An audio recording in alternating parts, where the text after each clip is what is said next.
Okay, we're here at the Penny Arcade exhibition, which people are calling PAX.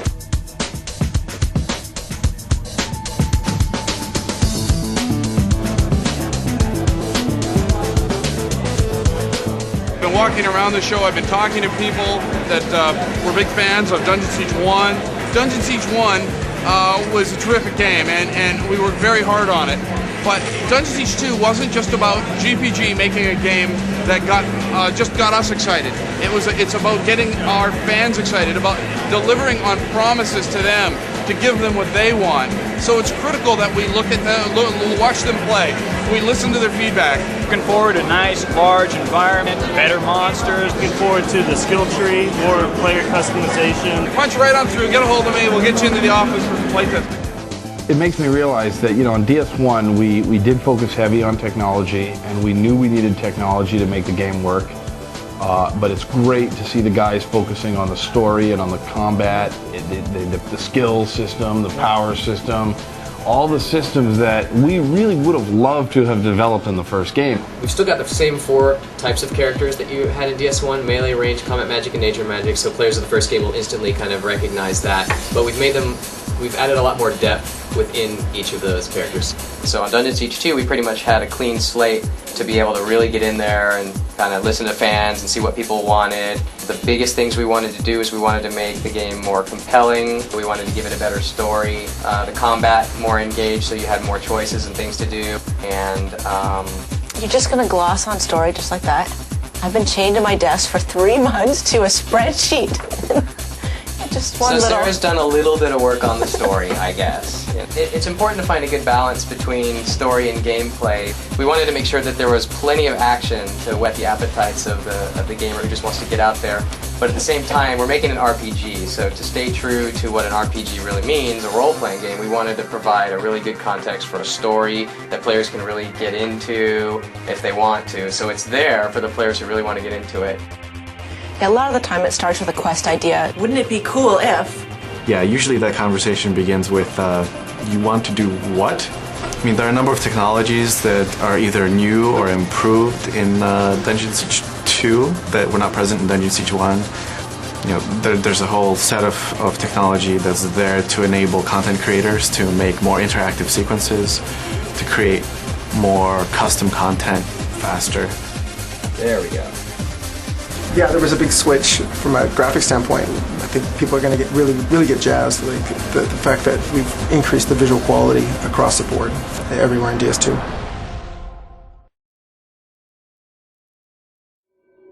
So the vision for DS2, we wanted an evolution in terms of the look. We were pushing for something a little more gritty. Sitting down with engineering and design, we talked about what we wanted to accomplish. Where is it heading visually? Kevin Pun is our art lead, and he's an amazing artist, and he does a fantastic job carrying out the vision of Dungeon Siege.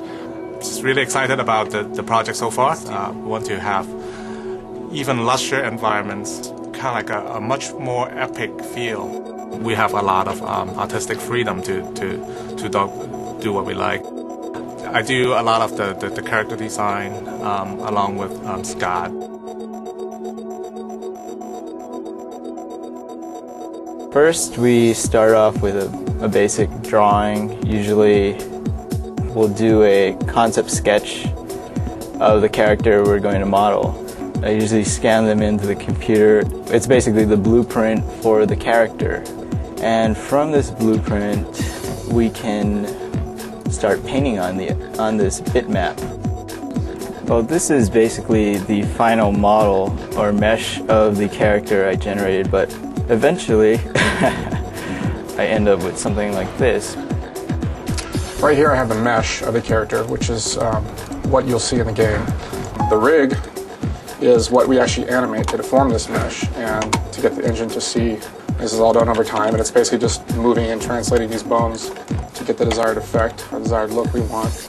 I just like making things move, trying to get as much character as I can in there. I'm a character artist. I work on a player character doing armors. I start off with a 2D sketch so that either myself or one of the other artists on the team can actually make textures for the models in the game. character. Rewards for player characters are a big deal, and the armors, things that the character wears, are a really big deal. It's exciting to look at your character being cool. This is what we gets handed down to us from design. We go into a 3D program and actually design it.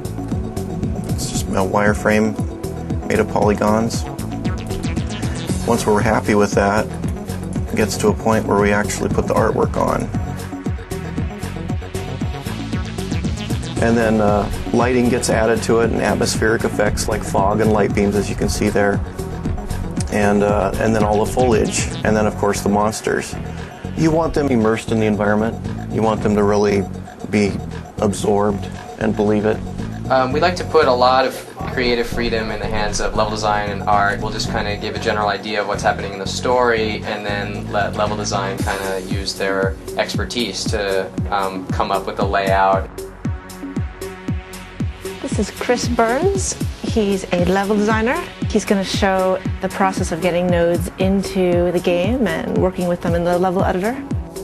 All right, well, we received the assets from the art department, which include nodes, which are the basic building blocks of the world. We build the world in these chunks, but it's actually made out of all of these snap-together blocks. And we can manipulate these to form pretty much any kind of terrain feature we can imagine. It's actually fairly simple geometry that over the top we use DirectX 9 shaders with normal maps. And it's basically a layered process where we take 2 or 3 normal maps and scroll them over each other, and it then gives, through the shader, gives the effect of light reflecting through water. It is all the little touches that matter, that convince you that it's all real. Tuning and balancing is the process where the designers will go into the game and look at the path that the player walks and check kind of where the monsters are along that path, what level they are, and tune them so that they kind of match where the expected level of the player is. What do you think about, like, you know how sometimes you got power combinations? I'm a believer. I'm from the school of play the game. And don't just play the game for 5 minutes. Play the game for 20 hours.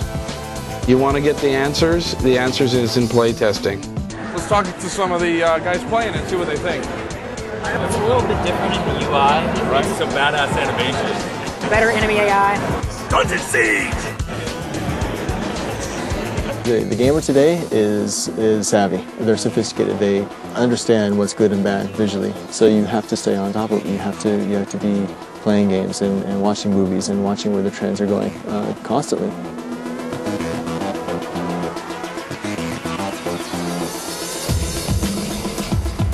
E3 is the largest trade show for interactive entertainment in the world, and it is the place to be if you want to announce a game, because just about every press representative is going to be there. So, you know, from print, web, TV, they're all going to be there. But essentially what happens is somebody like Chris Taylor is in there in a situation where he's either one-on-one with a high-level press person, or maybe a one-to-many type of situation, where he's generally giving them a demo of the game and then taking your Q&A. The Dungeon Siege franchise is all about action-based party combat. It's a really good opportunity for the development team to kind of show what they have already to the public and get some feedback. We can just see reactions from people.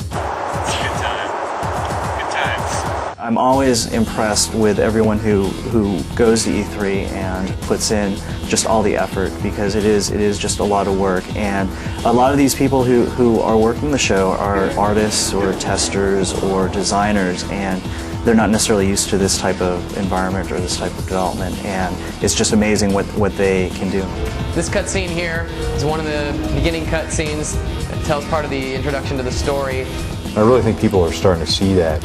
You know, as we showcase more and more about, you know, the cinematics, the story, the new features that we've added, all that sort of stuff is really getting people excited. You get such a range of people. I think you get people who never seen the game before, and you show it to them, and they just their jaw just drops, and they're just in awe of what they see.